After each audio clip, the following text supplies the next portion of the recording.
तो चलिए प्यारे बच्चों, आज का क्लास आप सभी बच्चों के लिए काफी ज्यादा इंपॉर्टेंट है, क्योंकि आज के क्लास में हम लोग पढ़ने वाले हैं क्लास 12th हिंदी का 40 मोस्ट इंपॉर्टेंट ऑब्जेक्टिव क्वेश्चन, जो आपके बोर्ड एग्जाम में कई वर्षों से लगातार पूछे जाते हैं। तो आज के क्लास को आप सभी ध्यान से देखिएगा और इन सारे प्रश्न को आप अपने दिमाग में अच्छे से सेट कर लीजिएगा। ओके, चलिए क्लास को स्टार्ट करते हैं और आप सभी हमारे साथ चैट सेक्शन और कमेंट सेक्शन में आंसर लगाते चलिएगा। देखिए, पहला नंबर सवाल आपके सामने है, लगाएंगे कि बालकृष्ण भट्ट का निधन कब हुआ था। अब बताओ आपसे कि बालकृष्ण भट्ट जी का निधन कब हुआ था। बातचीत निबंध के लेखक है बालकृष्ण भट्ट और इसका निधन पूछा गया यानी मृत्यु पूछा गया है। लगाओ सही जवाब क्या होगा। तो मैं बता दूं, एक का सही आंसर हो जाएगा 20 जुलाई 1914, यानी option number C is the correct answer. Okay, तो अच्छे से याद कर लो आप सभी, ये आपके बोर्ड एग्जाम के लिए काफी ज्यादा इंपॉर्टेंट है। ओके, चलिए दूसरा नंबर सवाल देखिए क्या कह रहा है कि बालकृष्ण भट्ट के पिताजी थे। अब बताओ आप सभी कि बालकृष्ण भट्ट के पिताजी क्या थे, किसान थे, व्यापारी थे, शिक्षक थे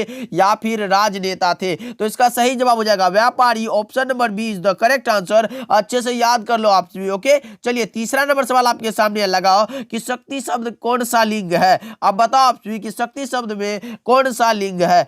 भाई आज थोड़ा तबीयत डाउन है, इसलिए क्लास को अच्छे से कर लीजिएगा। देखिए, शक्ति शब्द का लिंग पूछा गया है, पुल्लिंग है, स्त्रीलिंग है, उभयलिंग है या फिर इनमें से कोई नहीं। तो इस शक्ति शब्द हमेशा याद रखिएगा, शक्ति शब्द स्त्रीलिंग होता है। तो option number B is the correct answer. अच्छे से याद कर लो आप सभी। ओके, चलिए फोर्थ नंबर सवाल देखिए क्या कह रहा है कि चंद्रधर शर्मा गुलेरी का निधन कब हुआ था। यह भी पूछा गया कि चंद्रधर शर्मा गुलेरी का निधन यानी मृत्यु कब हुआ था। तो मैं बता दूं 12 सितंबर 1922 को चंद्रधर शर्मा गुलेरी, यानी उसने कहा था, कहानी के लेखक है चंद्रधर शर्मा गुलेरी, जिसका निधन हुआ था 12 सितंबर 1922 को। तो ऑप्शन नंबर बी लगा लो, बिल्कुल सही जवाब हो जाएगा। ओके, चलिए 5 नंबर सवाल आपके सामने है कि खोज की खाज किसकी रचना है। अब बताना है आप सभी को खोज की खाज जो कृति है वो किसकी है। भगत सिंह की है, बालकृष्ण भट्ट की है, जयप्रकाश नारायण की है या फिर चंद्रधर शर्मा गुलेरी की है। तो 5 का सही जवाब हो जाएगा option number D, Chandradhar Sharma Guleri की। लगा लो आप सभी की खोज की खाज जो रचना है वो चंद्रधर शर्मा गुलेरी की है। ओके, चलिए 6 नंबर सवाल देखिए क्या कह रहा है कि सुखमय जीवन कब प्रकाशित हुआ था। ये भी आपके चंद्रधर शर्मा गुलेरी का रचना है कि सुखमय जीवन कब प्रकाशित हुआ था। और यह भी पूछा जाता है कि उसने कहा था कहानी कब प्रकाशित हुआ था, वो भी बता रहा हूं। देखिए, सुखमय जीवन जो है ये 1911 में प्रकाशित हुआ था। गुलेरी जी ने 3 कहानी लिखी थी। उसने कहा था सुखमय जीवन और बुद्धू का कांटा। सुखमय जीवन जो बुद्धू का कांटा, सुखमय जीवन बुद्धू का कांटा जो है 1911 में लिखा गया था और उसने कहा था 1915 में लिखा गया था। तो अच्छे से याद कर लो आप सभी। ओके, चलिए अगले प्रश्न की ओर बढ़ते हैं। 7 नंबर सवाल क्या कह रहा है कि जल जला का अर्थ होता है। अब बताओ आप सभी कि जल जला का अर्थ क्या होता है। आंधी, तूफान, भूकंप या फिर इनमें से सभी। तो इसका राइट आंसर हो जाएगा जल जला का अर्थ होता है भूकंप, यानी ऑप्शन नंबर सी राइट आंसर हो जाएगा। अच्छे से याद कर लो आप सभी। ओके, चलिए 8 नंबर सवाल देखिए क्या कह रहा है कि प्रवृत्ति शब्द का विलोम क्या होगा। प्रवृत्ति का विलोम शब्द क्या होगा, लगाओ आप सभी। तो इसका राइट आंसर हो जाना चाहिए निवृत्ति। क्या निवृत्ति, तो option number A is the correct answer. अच्छे से याद कर लो आप सभी। ओके, चलिए 9 नंबर सवाल आपके सामने है, लगाओ कि तम का विलोम क्या होगा। भाई तम का अर्थ होता है अंधकार, तो यहाँ उल्टा पूछा गया, अंधकार का उल्टा रोशनी हो जाएगा ना, तो ज्योति लगा लो जी। ऑप्शन नंबर डी सही जवाब हो जाएगा। अच्छे से याद भी कर लो आप सभी। ओके, ये भी आपके बोर्ड एग्जाम में पूछा गया सवाल है। चलिए 10th नंबर सवाल देखिए क्या कह रहा है कि सविनय अवज्ञा आंदोलन के दौरान जयप्रकाश नारायण जेल कब गए थे। अब बताओ आप सभी कि सविनय अवज्ञा आंदोलन के दौरान जयप्रकाश नारायण जी, लोकनायक जी, जब जेल कब गए थे। लगाओ सही जवाब। 10 का सही जवाब क्या होगा। तो मैं बता दूं इसका सही जवाब हो जाएगा 1932 में। क्या 1932 में, ऑप्शन नंबर सी लगा लो, बिल्कुल राइट आंसर हो जाएगा। ओके, चलिए 11 नंबर सवाल आपके सामने है, लगाओ कि निम्नलिखित में किसके मार्गदर्शन से जनता पार्टी का गठन हुआ था। किसके मार्गदर्शन से भाई जनता पार्टी का गठन हुआ था। रामधारी सिंह दिनकर, अज्ञे, जयप्रकाश नारायण या फिर बालकृष्ण भट्ट। क्या होगा इसका राइट आंसर, फटाफट से लगाओ। तो 11 का सही जवाब हो जाएगा जयप्रकाश नारायण के मार्गदर्शन से जनता पार्टी का गठन हुआ था। तो option number C is the correct answer. Okay, चलिए नेक्स्ट सवाल देखते हैं 12 नंबर सवाल क्या कह रहा है भाई 40 इंपोर्टेंट ऑब्जेक्टिव है। तो आज के क्लास को आप सभी ध्यान से देखिएगा और लास्ट तक हमारे साथ बने रहिएगा। देखिए 1998 में जयप्रकाश नारायण को कौन सा पुरस्कार दिया गया था। अब बताओ आप सभी कि 1998 में जयप्रकाश नारायण को कौन सा पुरस्कार दिया गया था। तो इसका राइट आंसर हो जाएगा option number B, Bharat Ratna. क्या भारत रत्न का पुरस्कार दिया गया था, तो बी लगा लो, बिल्कुल सही जवाब हो जाएगा। ओके, मैग्सेसे सम्मान जो है ये 1965 में दिया गया था। कब? 1965 में, ये भी ध्यान में रखिएगा। ओके, चलिए 13 नंबर सवाल देखते हैं क्या कह रहा है कि जिसकी राह गलत हो, भाई जिसकी राह गलत हो उसके लिए एक शब्द क्या होगा, तो ये हो जाएगा गुमराह, यानी ऑप्शन नंबर सी लगा लो, बिल्कुल परफेक्ट जवाब हो जाएगा, राइट आंसर हो जाएगा। ओके, चलिए 14 नंबर सवाल देखिए क्या कह रहा है कि हुंकार किसकी रचना है। हुंकार जो रचना है वो किसकी है, तो यह रचना है दिनकर जी की, यानी रामधारी सिंह दिनकर की, ऑप्शन नंबर बी परफेक्ट जवाब हो जाएगा। ओके, चलिए 15 नंबर सवाल देखिए क्या कह रहा है कि सभा शब्द कौन सा लिंग है। बताओ आप सभी कि सभा शब्द कौन सा लिंग है। और हाँ, जो बच्चे अभी चैनल पे नए जुड़ रहे हैं तो सब्सक्राइब करके जुड़ते चलेंगे हमारे साथ, क्योंकि यहाँ पे आपके लिए तहलका वाला क्लास डेली लाया जाता है जो आपके बोर्ड एग्जाम के लिए काफी ज्यादा इंपॉर्टेंट होता है। तो मैं बता दूं सभा शब्द में जो लिंग है वो क्या होगा, 15 का पहले आप लगाओ सही जवाब क्या होगा, तो इसका सही जवाब हो जाएगा स्त्रीलिंग, option number A right answer हो जाएगा। ओके, चलिए 16 नंबर सवाल देखिए क्या कह रहा है कि उत्तर प्रियदर्शी का प्रकाशन वर्ष कब है। उत्तर प्रियदर्शी ये अज्ञे जी की नाटक है, लगाओ आप सभी की उत्तर प्रियदर्शी का प्रकाशन वर्ष कब है। 16 का सही जवाब हो जाएगा ऑप्शन नंबर सी 1967 में। क्या 1967 में लगा लो आप सभी। ओके, चलिए 17 नंबर सवाल देखिए कि तार सप्तक किसकी रचना है। तार सप्तक भी अज्ञे जी की रचना है, ऑप्शन नंबर ए इसके हिसाब से सही जवाब हो जाएगा। ओके, ना कि दिनकर जी की, बालकृष्ण भट्ट की रचना और जयप्रकाश नारायण की नहीं है। ओके, चलिए 18 नंबर सवाल देखिए क्या कह रहा है कि सत्याग्रह और हड़तालें किसकी कृति है। अब बताओ कि सत्याग्रह, भाई मैं कृति इसीलिए लाता हूं क्या, क्योंकि आपके बोर्ड एग्जाम में बहुत सारे प्रश्न कृति ही दिए रहते हैं। तो लगाओ सही जवाब कि सत्याग्रह और हड़तालें किसकी कृति है। 18 का सही जवाब हो जाएगा option number B, Bhagat Singh की। क्या भगत सिंह की, तो ऑप्शन बी लगा लो, बिल्कुल राइट आंसर हो जाएगा। ओके, चलिए 19 नंबर सवाल देखिए क्या कह रहा है कि जगदीश चंद्र माथुर का निधन कब हुआ था।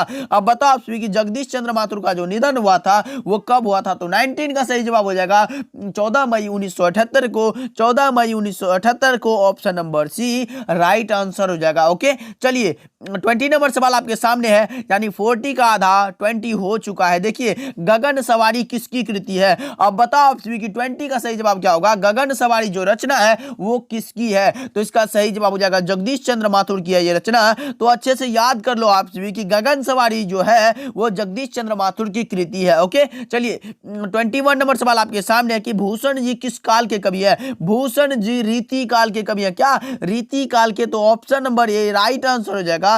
अच्छे से याद कर लो आप सभी। ओके, तो चलिए अगले प्रश्न की ओर बढ़ते हैं। 22 नंबर सवाल क्या कर रहा है, अभी तक आप लोगों ने क्लास को लाइक नहीं किया है तो कर दीजिएगा। देखिए भगत सिंह ने किसको अपना पत्र लिखा था। बताओ आप कि भगत सिंह ने किसको अपना पत्र लिखा था। तो इसका राइट आंसर हो जाएगा सुखदेव को, ऑप्शन नंबर सी राइट आंसर हो जाएगा। ओके, चलिए 23 नंबर सवाल क्या कह रहा है कि तीव्र बुद्धि वाला कहलाता है, तीव्र बुद्धि वाला कुशाग्र कहलाता है, यानी ऑप्शन नंबर बी इसका बिल्कुल सही जवाब हो जाएगा। लगा लो और अच्छे से याद कर लो आप सभी। ओके, चलिए 24 नंबर सवाल देखते हैं क्या कह रहा है कि रामानुज, राम का अनुज में भाई कौन सा समास है जिसमें ये चिन्ह लग गया। तो अब बताओ आप सभी कि रामानुज कौन सा समास है। तो लगा दो तत्पुरुष, क्या कारक चिन्ह लगा है भाई, ऑप्शन बी लगा लो, बिल्कुल सही जवाब हो जाएगा। चलिए 25 नंबर सवाल देखते हैं क्या कह रहा है कि जयशंकर प्रसाद का महाकाव्य कौन सा है। अब बताओ आप सभी कि निम्नलिखित में जयशंकर प्रसाद का महाकाव्य कौन सा है। तो इसका सही जवाब हो जाएगा कामायनी, ऑप्शन ए सही जवाब हो जाएगा। ये BCD तो होगा नहीं। ओके, चलिए 26 नंबर सवाल देखिए क्या कह रहा है कि हिंदी कहानी के विकास में मील का पत्थर कौन सी कहानी मानी जाती है। हिंदी कहानी के विकास में मील का पत्थर जो मानी जाती है वो है उसने कहा था, जिसके लेखक हैं चंद्रधर शर्मा गुलेरी। उसने कहा था यह एक प्रकार की कहानी है, अच्छे से याद कर लो आप सभी। ओके, चलिए जितने भी रिलेटेड क्वेश्चन आते जा रहे हैं मैं कराते जा रहा हूं, तो आपके बोर्ड एग्जाम में एक भी प्रश्न छूटने का कोई चांस ही नहीं है भाई। अच्छे से बस आपका ये काम है कि अच्छे से क्लास करो और याद करते चलो हमारे साथ। बस गुरु के समीप रहने वाला विद्यार्थी क्या कहलाता है? अब बताओ आप सभी कि गुरु के समीप यानी गुरु के सामने बताओ रहने वाला विद्यार्थी क्या कहलाता है? बताओ आप सभी सही जवाब क्या होगा? तो इसका सही जवाब होगा अंतेवासी, ऑप्शन नंबर सी राइट आंसर हो जाएगा। 27 का सही जवाब option number C is the correct answer. Okay, चलिए 28 नंबर सवाल आपके सामने है कि जिसका खंडन ना किया जा सके वो क्या होगा भाई? अखंडनीय। क्या? अखंडनीय, option number d is the correct answer. अच्छे से याद कर तो चलो आप सभी। ओके, चलिए 29 नंबर सवाल देखिए क्या कह रहा है कि ज्ञानेंद्रपति किस प्रशासनिक पद पर थे? अब बताओ आप सभी कि ज्ञानेंद्रपति ग के घर के रचनाकार है। बताओ आप सभी कि ज्ञानेंद्रपति किस प्रशासनिक पद पर थे? लगाओ सही जवाब क्या होगा? तो ये थे काराधीक्षक के पद पर, तो ऑप्शन नंबर सी सही जवाब हो जाएगा। ओके, चलिए 30 नंबर सवाल देखिए क्या कह रहा है कि तेरी कुरमाई हो गई। ये तो भाई उसने कहा था, कहानी चैप्टर से लिया गया है। लाना सिंह के कहा गया है कि तेरी कुरमाई हो गई तो लड़की धक्का के भाग जाती है। ये लिया गया, उसने कहा था से, तो ऑप्शन नंबर बी लगा लो, बिल्कुल परफेक्ट जवाब हो जाएगा। चलिए 31 नंबर सवाल देखिए क्या करेंगे। पंचायती राज में क्या खो गया है भाई? पंचायती राज में खो गया है क्या? पंच परमेश्वर, ऑप्शन नंबर सी लगा लो, बिल्कुल सही जवाब हो जाएगा। ओके, चलिए 32 नंबर सवाल देखिए क्या कह रहा है कि अंतोन चेखव की कहानी कौन सी है? अब लगाओ आप, ये आपके बुक प्रतिपूर्ति से ली गई है। अंतोन चेखव की कौन सी कहानी है? क्लर्क की मौत, पेशगी, रस्सी का टुकड़ा या फिर इनमें से कोई नहीं? 32 का सही जवाब लगाएंगे आप सभी। मैं बता दूं क्लर्क की मौत ये अंतोन चेखव की रचना है, यानी 32 का ये सही जवाब हो जाएगा।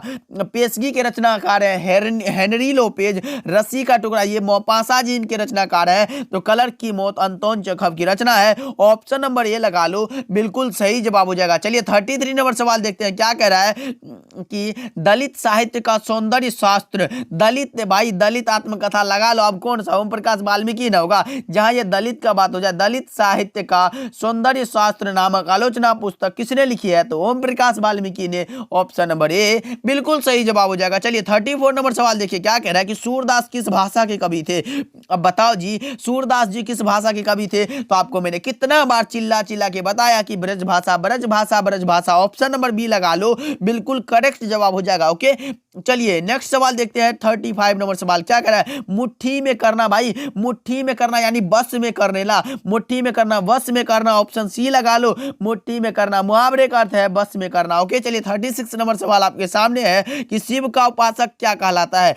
शिव का उपासक शिवम कहलाता है, शैव कहलाता है, शिवत्व कहलाता है या फिर शंकर कहलाता है? लगाओ 36 का सही जवाब क्या होगा? तो ये शैव कहलाता है। ऑप्शन नंबर बी लगा लो, बिल्कुल सही जवाब हो जाएगा। ओके, चलिए 37 नंबर सवाल क्या कह रहा है कि ओ सदानीरा पाठ के अनुसार, ओ सदानीरा पाठ के अनुसार गांधी जी ने, ओ सदानीरा पाठ के अनुसार गांधी जी ने आश्रम विद्यालय कहां स्थापित किया था? लगाओ 37 का सही जवाब क्या होगा? फटाफट से लगाओ। तो इसका सही जवाब हो जाएगा बरहरवा, मधुबन और भितिहरवा में। ऑप्शन नंबर डी लगा लो, बिल्कुल करेक्ट जवाब हो जाएगा। ओके, चलिए 38 नंबर सवाल आपके सामने है कि वंदना में कौन सा प्रत्यय है भाई? लगाओ 38 का सही जवाब क्या होगा?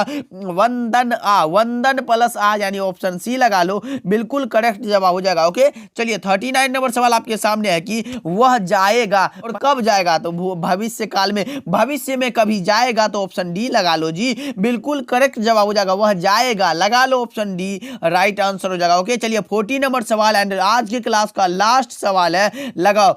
बातचीत शीर्षक निबंध के अनुसार रस का समुद्र किनकी बातचीत में उमड़ा चला जाता है भाई? हम दो सहेलियों की बातचीत में, दो पुरुषों की बातचीत में, दो बच्चों की बातचीत में या फिर दो मूर्खों की बातचीत में? तो इसका राइट आंसर हो जाएगा हम दो हम सहेलियों की बातचीत में, यानी ऑप्शन नंबर ए सही जवाब हो जाएगा। ओके, तो चलिए आज कमेंट करके बताइएगा कि आज का क्लास कैसा रहा। और थोड़ा आज तबीयत डाउन था इसलिए क्लास उतना अच्छा से नहीं हुआ होगा, मुझे पता है। तो मिलते हैं अगले क्लास में, अगले धमाकेदार क्लास के साथ। मैं फुल एनर्जेटिक के साथ आऊंगा, इसलिए क्लास को लाइक कर दीजिएगा भाई। ओके, मिलते हैं अगले क्लास में।